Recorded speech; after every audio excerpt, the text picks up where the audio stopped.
Hi friends, welcome to goal Egypt. दोस्तों, कल के वीडियो में हम लोगों ने क्लाइमेटोलॉजी का कुछ एमसीक्यू का रिवीजन किए थे। आज उसका पार्ट 2 है।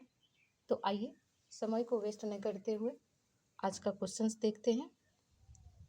आज का पहला क्वेश्चन है, सममंडल में निम्नलिखित में से कौन सी परतें शामिल है?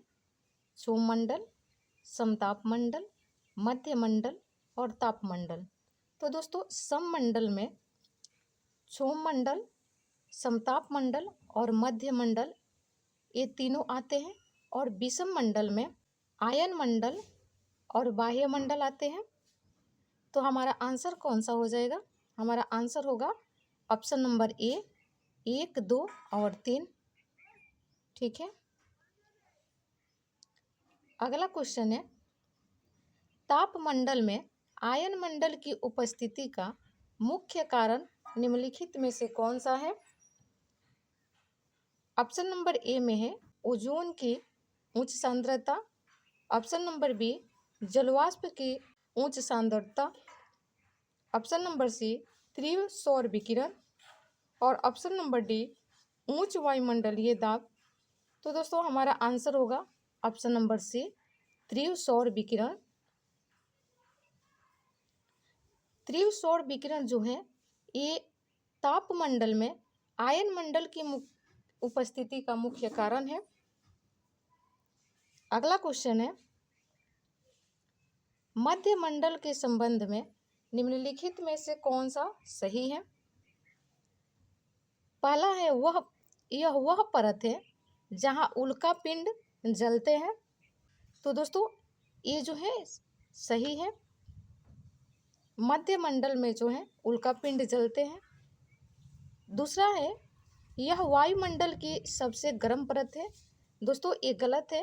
मध्यमंडल जो है ये वायुमंडल की सबसे ठंडी परत है, और सबसे गर्म परत जो है वो तापमंडल है। तीसरा है, यह समताप मंडल के ऊपर स्थित है।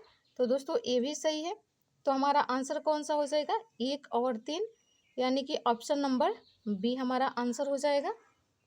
ठीक है। अगला क्वेश्चन है, निम्नलिखित में से कौन सा शब्द पृथ्वी के वायुमंडल के शीर्ष पर प्राप्त होने वाले सौर विकिरण को संदर्भित करता है? ऑप्शन नंबर ए स्थलीय विकिरण, ऑप्शन नंबर बी सूर्यातप, ऑप्शन नंबर सी एलिबिडो और ऑप्शन नंबर डी प्रकीर्णन। तो दोस्तों, हमारा सही आंसर होगा ऑप्शन नंबर बी सूर्यातप। अगला क्वेश्चन है, इनमें से कौन सा कारक पृथ्वी की सतह पर सूर्यातप को प्रभावित नहीं करता है? दोस्तों, यहाँ पे पूछा है नहीं करता है। पहला है पृथ्वी का घूर्णन। तो दोस्तों, पृथ्वी का जो घूर्णन है ये सूर्यातप को प्रभावित करता है। आपतन कोण भी सूर्यातप को प्रभावित करता है। वायुमंडल की पारदर्शिता जो है ये भी सूर्यातप को प्रभावित करता है।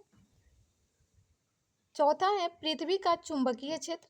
दोस्तों, पृथ्वी का जो चुंबकीय क्षेत्र है ये सूर्यातप को प्रभावित नहीं करता है। तो हमारा आंसर हो जाएगा ऑप्शन नंबर सी, केवल 4। पृथ्वी का चुंबकीय क्षेत्र जो है ये सूर्यातप को प्रभावित नहीं करता है। अगला क्वेश्चन है, यह मानते हुए कि वायुमंडल के शीर्ष पर 100 इकाइयाँ प्राप्त होती हैं, पृथ्वी की सतह द्वारा आमतौर पर आने वाले सौर विकिरण का कितना प्रतिशत अवशोषित किया जाता है? तो दोस्तों, इसका सही आंसर होगा ऑप्शन नंबर बी, 51%। ठीक है। अगला क्वेश्चन है, पृथ्वी द्वारा परावर्तित और विकिरण के अंश जैसे बादलों, बर्फ आदि को क्या कहा जाता है? Option number A albedo, option number B प्रकीर्णन, ऑप्शन नंबर सी संवहन और ऑप्शन नंबर डी गुप्त ऊष्मा। तो दोस्तों, इसका सही आंसर होगा ऑप्शन नंबर ए एलिबिडो। पृथ्वी द्वारा प्रवर्तित सौर विकिरण का जो अंश है जिसमें बादल, बर्फ इत्यादि ये सब, इसको जो है एलिबिडो के नाम से जाना जाता है।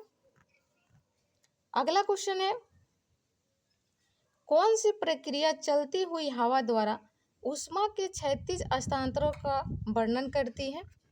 ऑप्शन नंबर ए चालन, ऑप्शन नंबर बी संवहन, ऑप्शन नंबर सी अभिवहन और ऑप्शन नंबर डी विकिरण।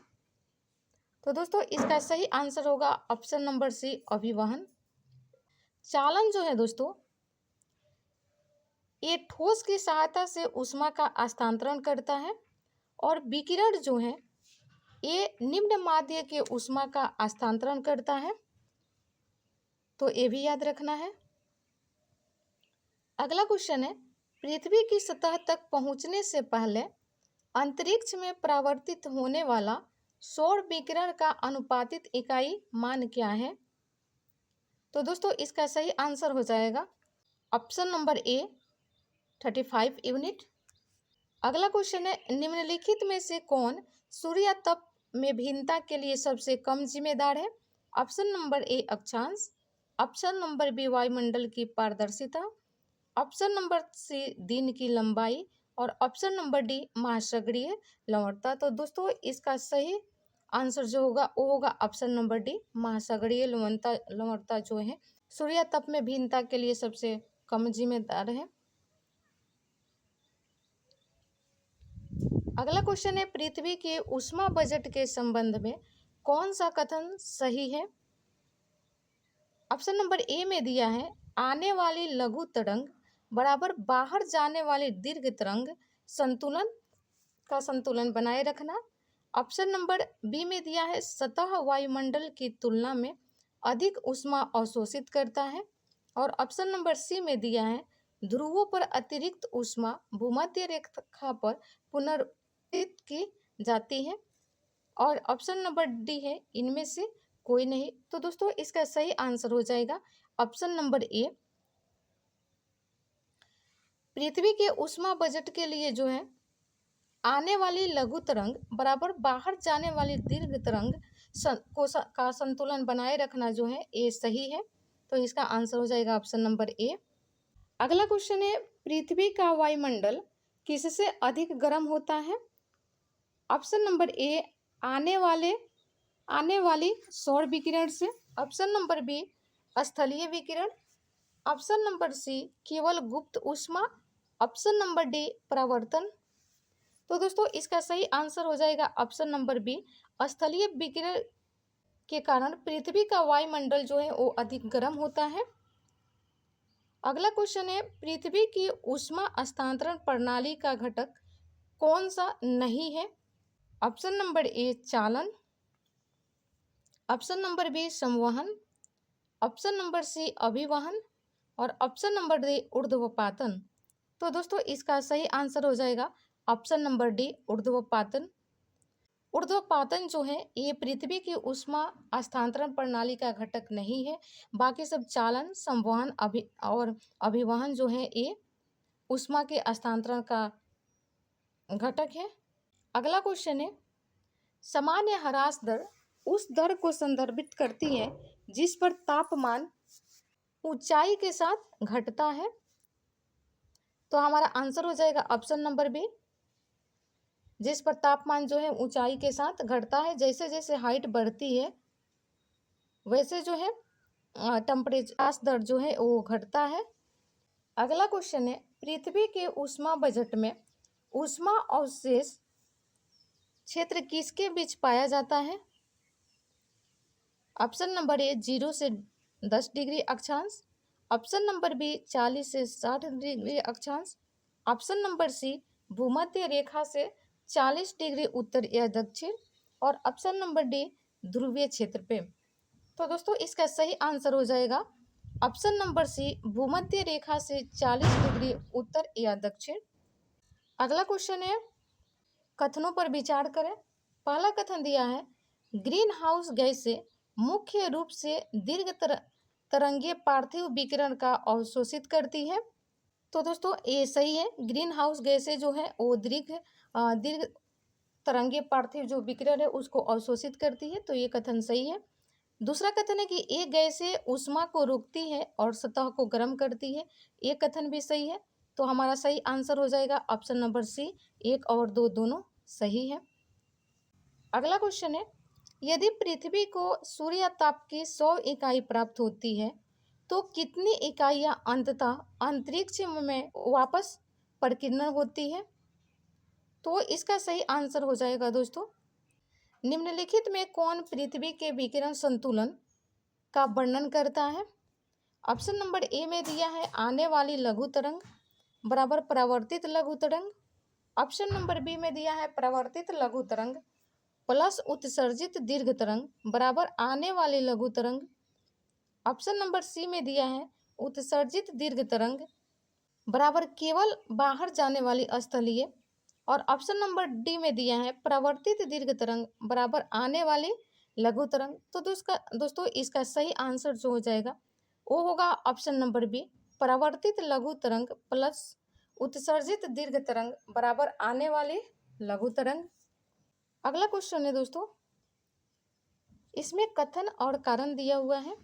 कथन दिया है समुद्र तल पर वायु दाब सबसे अधिक होता है। तो दोस्तों ये कथन तो सही है, समुद्र तल पर जो है वायु दाब सबसे अधिक होता है। और इसका कारण दिया है कि ऊंचाई बढ़ने पर वायु के अणुओं का घनत्व जो है वो कम हो जाता है।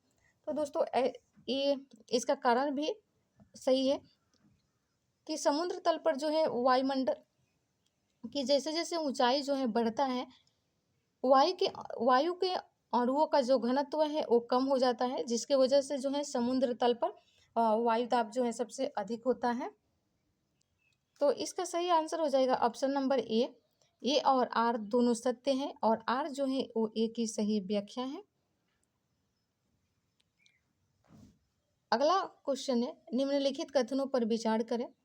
पहला कथन दिया है वायु दाब ऊपर की हवा के वजन के कारण प्रति इकाई क्षेत्र पर लगने वाला बल है। तो दोस्तों ये सही है, वायु दाब जो है ऊपर की हवा के वजन के कारण प्रति इकाई क्षेत्र पर लगने वाला बल है। ठीक है।